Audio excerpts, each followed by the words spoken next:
ঘূর্ণিঝড় রিমাল দীর্ঘ সময় ধরে অবস্থান করেছে। এর কারণ হলো এই অঞ্চলের ঘূর্ণিঝড়ের ধরন পাল্টে গেছে।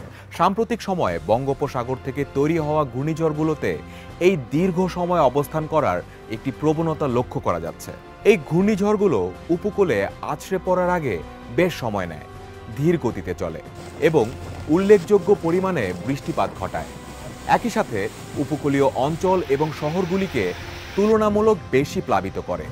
কেন সাম্প্রতিক সময়ে বঙ্গোপসাগরের ঘূর্ণিঝড়গুলোর ধরন পাল্টে গেল, এ বিষয়ে কথা বলবো স্টার এক্সপ্লেইনসে। বাংলাদেশ আবহাওয়া অধিদপ্তর জানিয়েছে, ঘূর্ণিঝড় রিমাল রোববার বিকাল থেকে বাংলাদেশের উপকূলে আঘাত হানে এবং দেশের আবহাওয়ায় এর প্রভাব থাকে মঙ্গলবার বিকাল পর্যন্ত। অর্থাৎ ঝড়টি বাংলাদেশের উপর কমপক্ষে ৪৫ ঘন্টা থেকেছে। ২০০৯ সালে ঘূর্ণিঝড় আইলার স্থায়িত্ব ছিল ৩৪ ঘন্টা, অর্থাৎ আইলার চেয়ে রিমাল ১১ ঘন্টা বেশি স্থায়ী ছিল।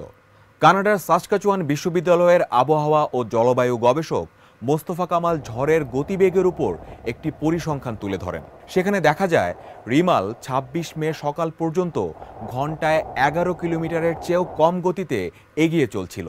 কিন্তু ১৯৯০ সাল থেকে ২০২০ সাল পর্যন্ত বঙ্গোপসাগরে তৈরি হওয়া ঘূর্ণিঝড়গুলোর গড় গতি প্রতি ঘন্টায় ১৩.৯ কিলোমিটার। দেখা যাচ্ছে ঘূর্ণিঝড় রিমাল বঙ্গোপসাগরে সৃষ্ট ঘূর্ণিঝড়ের গড় গতির চেয়ে প্রায় ২১% ধীর গতিতে এগিয়ে চলছিল।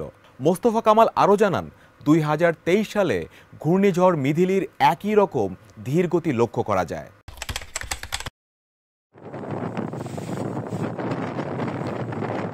বিএমডির আবহাওয়াবিদ মোহাম্মদ মনোয়ার হোসেন সাম্প্রতিক ঝড়গুলো নিয়ে বলেন, প্রতিটি ঘূর্ণিঝড় প্রাকৃতিকভাবে ভিন্ন বৈশিষ্ট্যের হলেও সাম্প্রতিক কয়েকটি ঘূর্ণিঝড়ের মধ্যে একটা বিশেষ বৈশিষ্ট্য লক্ষ্য করা গেছে। তা হলো ঘূর্ণিঝড়গুলোর চোখ সঠিকভাবে তৈরি হয়নি। ঘূর্ণিঝড়ের চোখ বা সাইক্লোনস আই মূলত ঘূর্ণিঝড়ের কেন্দ্র, যাকে ঘিরে বড় ফানেল আকৃতি তৈরি হয়। এই ঘূর্ণিঝড়গুলোর চোখ ঠিকভাবে তৈরি না হওয়ায় ঝড়গুলো হয় দীর্ঘ এবং কিছুটা দুর্বল, ফলে বৃষ্টিপাত হয় বেশি। এ ধরনের দীর্ঘস্থায়ী ঝড়, বৃষ্টি এবং দমকা হাওয়ায় উপকূলীয় বাঁধ সবচেয়ে বেশি ক্ষতিগ্রস্ত হয়।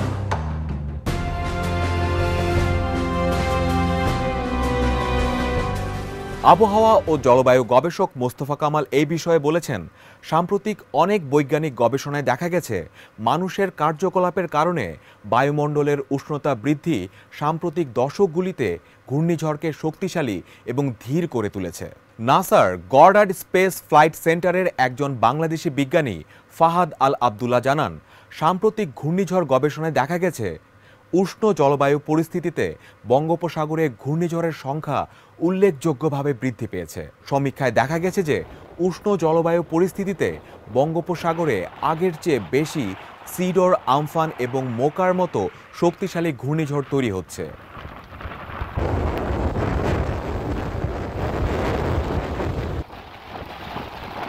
বুয়েটের institute of water and flood ম্যানেজমেন্টের পরিচালক অধ্যাপক একেএম সাইফুল ইসলাম বলেন, তাপমাত্রা ১ ডিগ্রি বৃদ্ধি পেলে বৃষ্টিপাত ৭% বেড়ে যায়, কারণ মেঘ উষ্ণ পরিস্থিতিতে আরও আর্দ্রতা ধরে রাখে। ফলে সামনের ঘূর্ণিঝড়গুলো থেকে বৃষ্টিপাত আরও বাড়বে। অন্যদিকে আইপিসিসি রিপোর্টের শীর্ষস্থানীয় লেখক সাইফুল বলেছেন আরেক শঙ্কার কথা। তিনি জানান, সমুদ্রপৃষ্ঠের উচ্চতা বৃদ্ধির সাথে সাথে বাংলাদেশের ঝড়ের কারণে প্লাবনের উচ্চতাও বাড়তে থাকবে, যা বাংলাদেশের জন্য আরেকটি বড় উদ্বেগের বিষয়।